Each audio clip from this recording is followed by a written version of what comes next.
Yeah? We'll use it as a small introduction.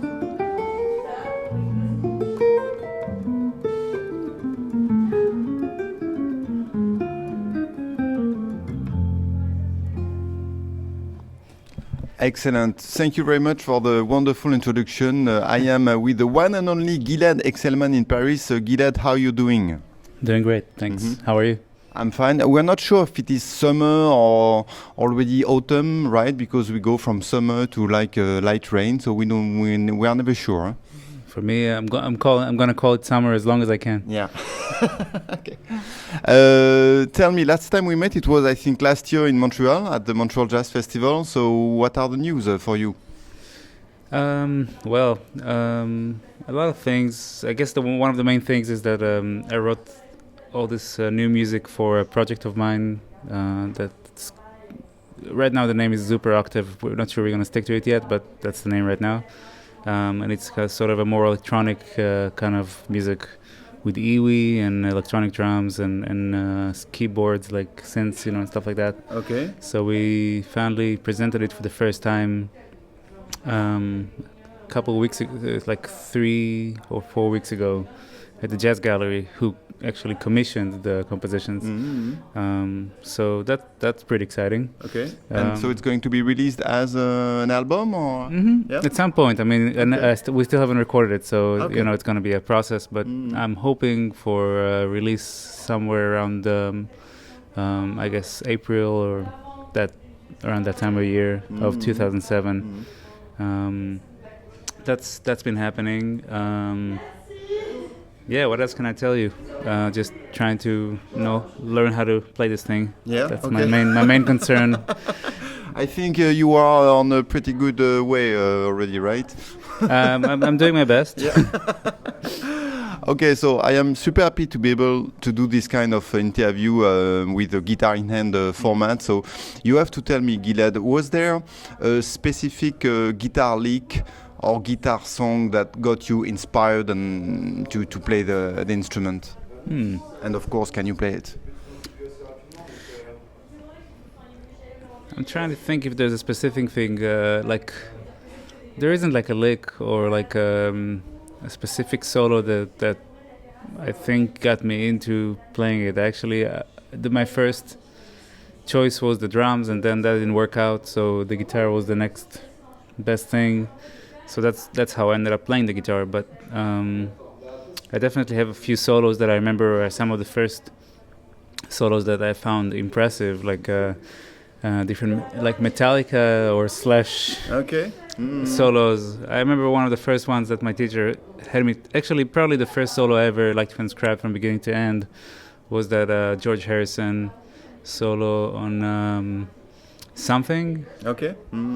Yeah. So he just told me, go home and learn how to play that. So I did. Okay. You went to a New York music school and a couple of schools. Yeah. School, university. Yeah. So what are the changes you noticed in you as a musician after going to those schools? I mean, it's hard to tell because the school is also in New York, so it's hard to say what changes happened because I was in New York and what changes happened because I went to school. But I can say that experience definitely exposed me to information and to music that I wouldn't have probably known of, or not have known of at that early stage if I didn't go. So at the New School, there's like a very diverse faculty. You have anywhere from like people who are kind of in the avant-garde to people who are like into Brazilian music, to people who are into bebop, to like it's very diverse. So I got a pretty broad exposure to different types of approaches. Okay. So that I would say that's a big thing, because coming from Israel, I was sort of a hard bop head, I was really, really into like 50s, 60s music in jazz, So that kind of expanded what I knew about and what I liked. Is it possible for you with your guitar to pick one of your songs and tell us the story about the composition. Did it started with the theme melody, with the chord changes, and can you illustrate how you work on your composition? I could try. I mean, do you have a tune in mind? Well, to prepare this interview, I went back to your music, and there is this song called Flower, which is very easy to understand for me, which is more a rock-oriented guitar player than a jazz guitar player. So, and it has a very distinct theme. Sure, yeah. So that one is from Hearts Wide Open, and it starts with a bass line. So it's in 5/4, even though it doesn't always sound like it. It's all in 5/4. So the bass line goes, I'll count it up. So 1, 2, 3, 4, 5.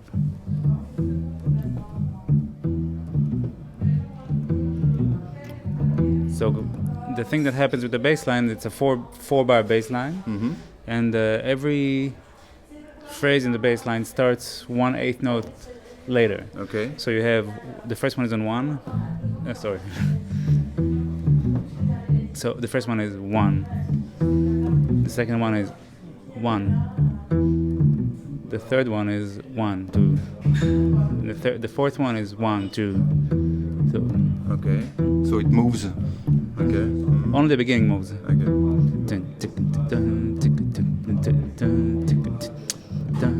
Sorry. 1, 2, 1. You know what I mean? Mm-hmm. So that's the whole song is kind of based over that bass line, and in contrast to the bass line, which is pretty tricky to understand, the melody is like super simple. It's almost like a tribal kind of vibe. So the melody is just, if I didn't tell you that it was in 5, you'd think that it's just a very simple song. So if the melody is just right then, almost like a call and response, like a call and then response, then another call, then another response, then another call, then another call. So that's still in 5/4. It's just that the division of the bar makes it sound a little bit like more smooth. So let me loop this. So if I play the bass line, let me lay down a few things. So first, what I lay down is just a click.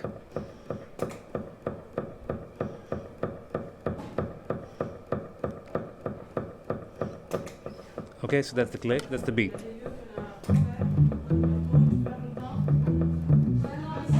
So I messed it up. Let me try it again. Erase. 1, 2, 3, 4, 5.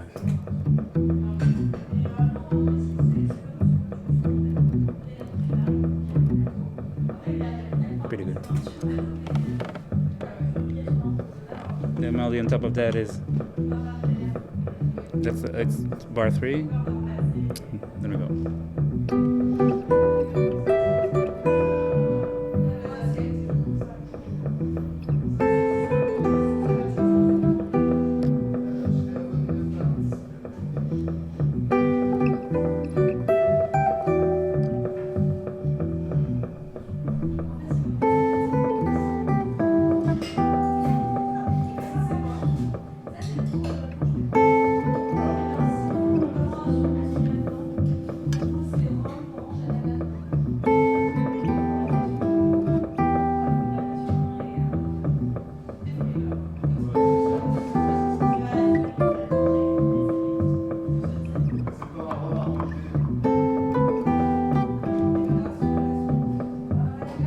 Right?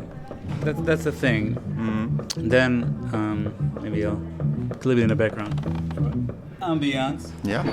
And so then the way the structure works is that we play that melody and then we go into some improvisation just on that same background. Okay. And then we go back to the melody. As opposed to like a lot of jazz tunes, you play the melody, then you play a solo, then you come back to the melody. Okay. This one, it always comes back to the melody. So you play the melody, a little improvisation, then you go back to the melody. Then another little improvisation, then another melody. Okay. And so for this composition, you first had the idea of the bass line, then the theme, or it was kind of... I wrote it a long time ago. I don't remember. Yeah, I Mm-hmm. wrote this like, I don't know, 7-8 years ago. I think probably started with a bass line. Yeah. That would be my guess. Okay. So then, to end this tune, then I actually wrote this tune, and the day before the recording session, I thought that something was still missing. Okay. So that's when I came up with the coda, because I felt like it just needed like a proper ending, like not just play the melody again, that's it. So then I took the same melody, but I cut the spaces between the phrases. So the melody is...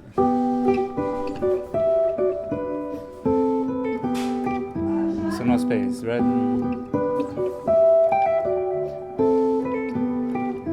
But then I put some changes below it, and it's been a while since I played this tune, so I'm gonna maybe have to try a few times before I nail it. But it's something like so. Like, let me put a metronome on so you know where it is, where it lays in the bar. So if you have.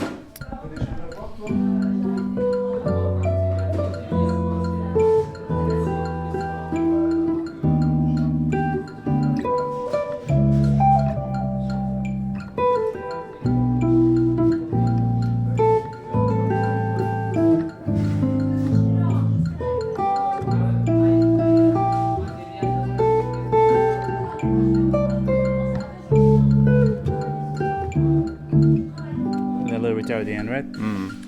That wasn't quite it, but it was close enough. I'll try it again. Okay. So.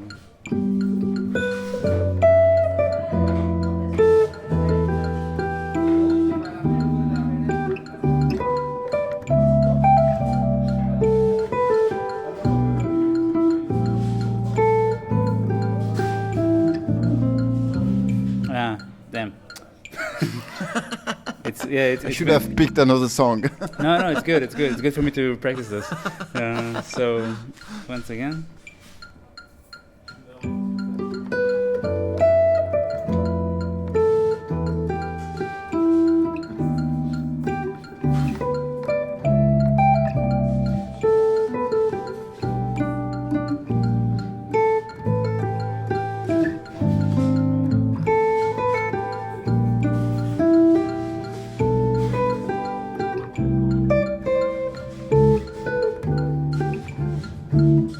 Close enough, something like that. Nice. And does that mean that every song is different on the way you compose it? Sometimes it's going to be the bass line, sometimes it's going to be a suite of chords and so on? Yeah, every time it's different. I mean, it can be based on lyrics sometimes, or like a place that I'm at, or I can sometimes I like to hear a song that I really like, and then like say, okay, I want to write something that's kind of that this reminds me of. So instead of like copying the song, like I would take the formula of like how the song, what makes a song hip, and try to copy that. So anything works for me. Can you explain what is special about your left hand and right hand technique? Is there something special? Is there a Gilad tricks? Some Gilad tricks? Not that I know of. I just, I never had a teacher who told me like this is the one way to do it, which was a good thing, I think, because I've kind of figured out how to do things according to what I hear, as opposed to like let the technique lead what I play. Okay. So that's the only thing. Like when I have students, I always encourage them to like I tell them like this is the way I do it, but if you find a better way, like please go ahead, because also my hands is not anybody else's hands, So we all gotta figure out how to do it and follow the sound in our ear first before we follow like a certain technique book or whatever it is. So. And what about your right hand? Do you pick and finger pick at the same time, or it depends? Yeah, I guess I think the term that I recently learned is hybrid picking. Yeah. So like I use the fingers and I use all available fingers. I don't have any shunned fingers.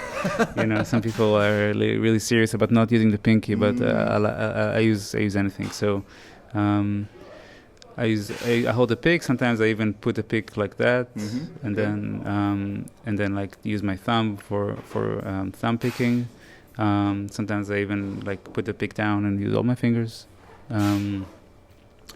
The only thing I would say that is not, it's not unique to my playing, but the only thing that for me is the sound that I prefer is that I don't, my right hand is like, I try to have it controlled, so it's not like picking too hard at all time, because that way it allows for me to have a dynamic range within my playing. Okay. Like I feel, if you listen to a string, it has like almost like a place where it breaks and it doesn't give you any more volume. So like if my mezzo piano is here and my mezzo forte is here and my forte is here and my fortissimo is here, fortissimo is here, and then after that there's nothing else, So if my right hand was from the get-go this loud, there will be no room for me to express like dynamics. It will be all compressed. Okay.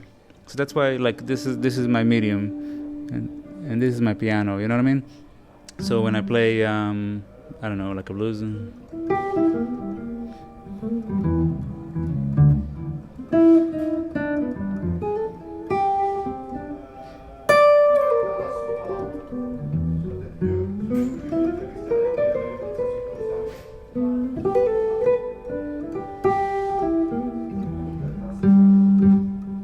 There's more room for rhythm, Like if you play eighth notes, for example, and you play, let me turn the octave off. So, 1, 2, 3.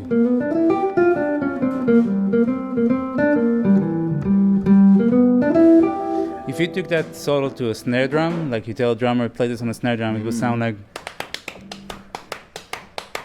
It wouldn't have like that feel of like what makes what a drummer would put on a phrase to make it more alive, because a drummer can't hide behind the notes or the harmony, so they have to play like just good rhythm and good feel, So then if you play eighth notes like this, 1, 2, 3.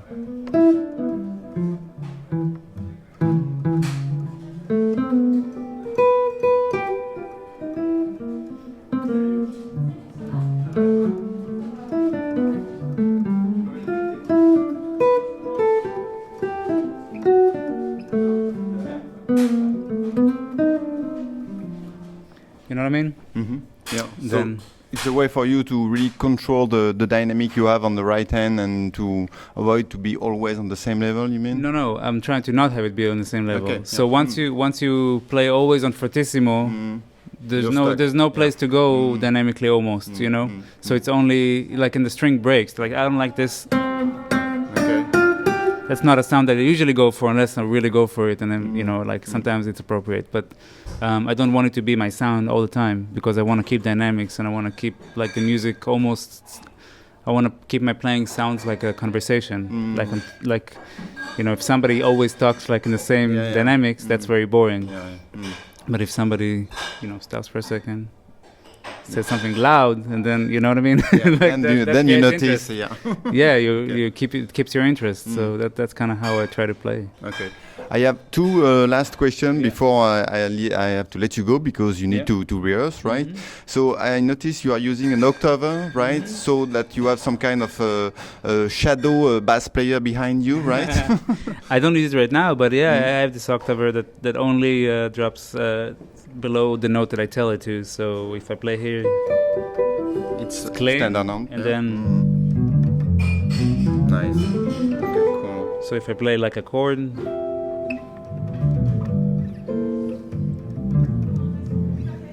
nice.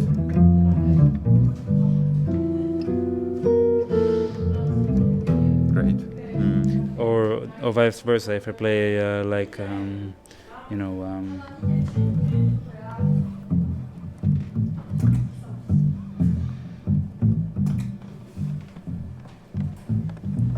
you can go for this forever, but etc. Right? I'm not gonna do a whole funk loop here, but you know what I mean. So. Okay, one last question.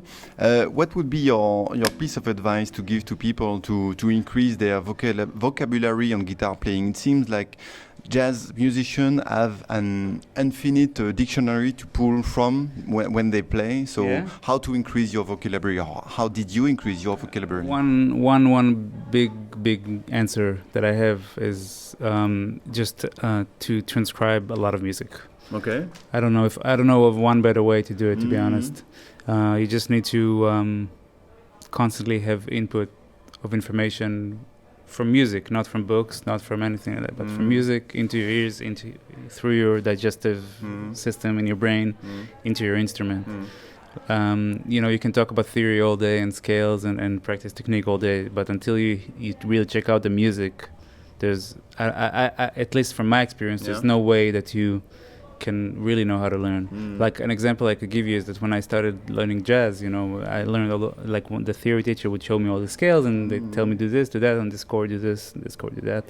But then as soon as I transcribed a Wes Montgomery solo, all of a sudden I knew how to play over a blues, you know what I mean? Okay. Then the next solo I transcribed Lee Morgan. Then I knew how to do it minor 2-5, 2-5-1 on a minor chord. So I feel like transcribing really has the answers in it, where like theory can be sometimes confusing and like you don't really know how to make music out of that information. But it's because you had the background training in theory that you were able to get the most out of the transcription process, you think? It's possible, but I would say if like a student asked me, I only have half an hour a day and I want to learn how to play jazz, I would say spend this entire time on transcribing solos. Okay, great. That's just my opinion. Maybe I'm wrong. Okay. That's at least it works for you, so that's good. It did. If whatever I got. I mean, most of what I play, I would say is probably originally from somebody else's idea that I heard. You know what I mean? So. Okay. Thank you very much, Gilad. It was great to have you on the show again, and I hope you will have a great concert tonight, and looking forward to hear the next project you're going to release. Thank you very much. Thanks for having me. Bye-bye.